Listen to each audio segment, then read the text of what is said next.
ಇವತ್ತು ಬಿಜೆಪಿ ಶಾಸಕ ಸುನೀಲ್ ಕುಮಾರ್ ಅವರು ಒಂದು ಪತ್ರಿಕಾಗೋಷ್ಠಿ ಮಾಡಿದೆ ಅಂತ ಇದು ಹೌದಾ ಸರ್? ನಾವು ಹಣ ಸಫಿಷಿಯೆಂಟಾಗಿ ಒದಗಿಸ್ಕೊಂಡಿದ್ದೀವಿ, ಹಣದ ಕೊರತೆ ಇಲ್ಲ.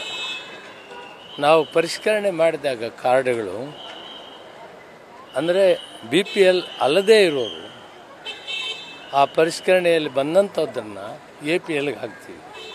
APL ಅಲ್ಲಿ ಇರ್ತಾರೆ, ಅವ್ರನ್ನ ರದ್ದು ಮಾಡೋದಿಲ್ಲ. BPL ಯಾರು ಅರ್ಹರಿದ್ದಾರೆ ಅವರೆಲ್ಲರಿಗೂ ಕೂಡ ಕೊಡೋದಕ್ಕೆ ತೊಂದರೆ ಇಲ್ಲ, ಹಣ ಇದೆ. APL ಇರೋರು ನಾವು ಮೊದಲಿನಿಂದ APL ಅವರು ಇದ್ದಾರೆ. ಹಿಂದೆ APL ಅವರು ಕೂಡ ನಾವು ಸಬ್ಸಿಡಿ ರೇಟಲ್ಲಿ ಕೊಡ್ತಾಯಿದ್ವಿ. ಅದನ್ನು ಹೆಚ್ಚಿನ ಜನ ತಗೊಳ್ತಾ ಇರಲಿಲ್ಲ. ಆದ್ದರಿಂದ ಅದನ್ನು ಸದ್ಯಕ್ಕೆ APLಗೆ ಸಬ್ಸಿಡಿ ಕೊಡುವಂಥದ್ದನ್ನು ಸದ್ಯಕ್ಕೆ ನಿಲ್ಲಿಸಿದ್ವಿ. ಪರಿಷ್ಕರಣೆ ಪೂರ್ತಿ ಆದಮೇಲೆ APL ಅವರು ಬೇಕು ಅಂತ ಮುಂದೆ ಬಂದಾಗ ಬಹಳ ಕಡಿಮೆ ಇದ್ದಾರೆ ಕೇಳೋದು, ನಾವು ಖಂಡಿತ ಕೊಡ್ತೀವಿ. ಪರಿಷ್ಕರಣೆ ಆದಮೇಲೆ APL ಅವರು ಕೂಡ ಅವಶ್ಯಕತೆ ಇದ್ದರೆ ಕೊಡ್ತೀವಿ. ಯಾವ ಕಾರ್ಡು ರದ್ದಾಗಿಲ್ಲ. ಕೆಲವು ಮಾಧ್ಯಮದವರು ಹೇಳಿದ್ದಾರೆ APL ಕಾರ್ಡು ಒಂದು ಕೂಡ ರದ್ದಾಗಿಲ್ಲ.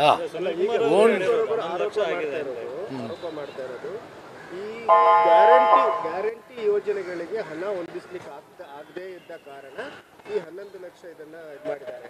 ದಕ್ಷಿಣ ಭಾರತದಲ್ಲಿ ಆಂಧ್ರ ಆಗ್ಬೋದು, ತೆಲಂಗಾಣ ಆಗ್ಬೋದು, ಕೇರಳ ಆಗ್ಬೋದು, ಕರ್ನಾಟಕದಲ್ಲಿ ಅತಿ ಹೆಚ್ಚು ಕಾರ್ಡ್ಗಳಿದೆ. ನಾವು 6.5 ಕೋಟಿ ಜನ ಇದ್ದರೆ 4.5 ಕೋಟಿ ಕೊಡ್ತಾ ಇದ್ದೀವಿ. ನಿಯರ್ಲಿ 75-80% ಆಗ್ತದೆ. ಅಲ್ಲಿ APL ಅಂದರೆ ಅರ್ಹರಲ್ಲದವರು ಜಾಸ್ತಿ ಇದ್ದಾರೆ ಅಂತ ಭಾವನೆ ಬಂದಿದೆ. ಪರಿಷ್ಕರಣೆ ಮಾಡಿದರೆ ಇನ್ಕಮ್ ಟ್ಯಾಕ್ಸ್ ಗೈಡ್ಲೈನ್ಸ್ ಮಾಡ್ಕೊಂಡಿದ್ದೀವಿ. ಇನ್ಕಮ್ ಟ್ಯಾಕ್ಸ್ ಇರೋರಿಗೆ ಅಥವಾ 4 ವೀಲರ್ಸ್ ಕಾಲಿರೋರಿಗೆ ಇಂಥವ್ರಿಗೆ ಕೊಡೋ ವಿಷಯದಲ್ಲಿ ಇನ್ಕಮ್ ಟ್ಯಾಕ್ಸ್ ಪೇಮೆಂಟ್ ಕೊಡಕೂಡ್ದು ಅನ್ನೋದು ಗೈಡ್ಲೈನ್ಸ್ ಮಾಡಿದ್ದೀವಿ. ಇದೆಲ್ಲ ಹಿಂದಿನ ಸರ್ಕಾರ ಇದ್ದಾಗ ಮಾಡಿದ್ವಿ. ಆದ್ದರಿಂದ ಅಂಥವರಿದ್ದರೆ ಅವ್ರನ್ನ APLಗೆ ಹಾಕ್ತೀವಿ, ಬಿಟ್ಟರೆ ಅವ್ರನ್ನೇನು ತೆಗೆದಾಕೋದಿಲ್ಲ. ಆ ಪರಿಷ್ಕರಣೆ ಮಾಡುವಾಗ ಯಾವುದೇ 45, 50, 60, 50ಕ್ಕೆ ಜಾಸ್ತಿ ತಮಿಳುನಾಡು ಇಲ್ಲ, ಆಂಧ್ರ ಪ್ರದೇಶ ಇಲ್ಲದೆ ನಮ್ಮಲ್ಲಿ 75ರಿಂದ 80 ಇದೆ. ಅದರಿಂದ ಪರಿಷ್ಕರಣೆ ಮಾಡ್ತಾಯಿದ್ದೀವಿ. ಯಾರು ಅರ್ಹರಿದ್ದಾರೆ BPLಗೆ ಅವ್ರಿಗೆ ಕೊಡ್ತೀವಿ, ಯಾರು ಅರ್ಹರಲ್ಲ ಅವ್ರನ್ನ APLಲ್ಲಿ ಇಡ್ತೀವಿ. APL ಕೂಡ ರದ್ದು ಮಾಡೋದಿಲ್ಲ. ಈಗ ಅವ್ರು ಹೇಳ್ತಾ ಇರೋದು ಹಣದ ತೊಂದರೆ ಇಲ್ಲ, ಹಣದ ಕೊರತೆ ಆಗ್ತಾ ಇದೆ. ಅದಕ್ಕೆ ನಮ್ಮ ಹತ್ರ ಅದಕ್ಕಾಗಿ 8,000 ಕೊಟ್ಟಿದ್ದೀವಿ. 650 ಕೋಟಿನೇ ಖರ್ಚಾಗ್ತದೆ. 8,000 ಕೋಟಿ ನಮ್ಮ ಹತ್ರ ಹಣ ಇದೆ. ಅದಕ್ಕಾಗಿ 650ರಿಂದ 700 ಕೋಟಿಗೆ ಒಂದು ತಿಂಗಳು ಕೂಡ ಹೋಗ್ತಾ ಇಲ್ಲ. ಇನ್ನೂ 1,000 ಕೋಟಿ ಉಳಿತಾ ಇದೆ. ಕೊಡೋದಕ್ಕೆ ಯಾವ ಥರದ ತೊಂದರೆ ಇಲ್ಲ, ಹಣದ ಕೊರತೆ ಇಲ್ಲ. ಅವ್ರಿಗೆ ಮನವರಿಕೆ ಮಾಡ್ತೀನಿ, ಅವ್ರು ನನಗೆ ಕೇಳಿದ್ರೆ ಹೇಳ್ತೀನಿ. ಈಗ ಈ ಜಮೀರ್ ಅಹಮದ್ ಅವ್ರದ್ದು ಕಾಲ ಏನು ಹೇಳಿಕೆ ಇತ್ತು, ಅದ್ರ ಬಗ್ಗೆ ಬಹಳ ವಿರೋಧ ವ್ಯಕ್ತ. ಈಗ ಎಲೆಕ್ಷನ್ ಮುಗಿದಿದೆ, ಆ ಪ್ರಶ್ನೆ ಅಪ್ರಸ್ತುತ.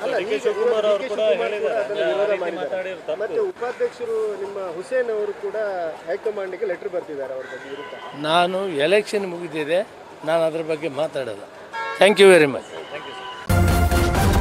ನ್ಯೂಸ್ ಫಸ್ಟ್ ನಿರ್ಭೀತಿಯಿಂದ ನಿಮ್ಮ ಪರವಾಗಿ.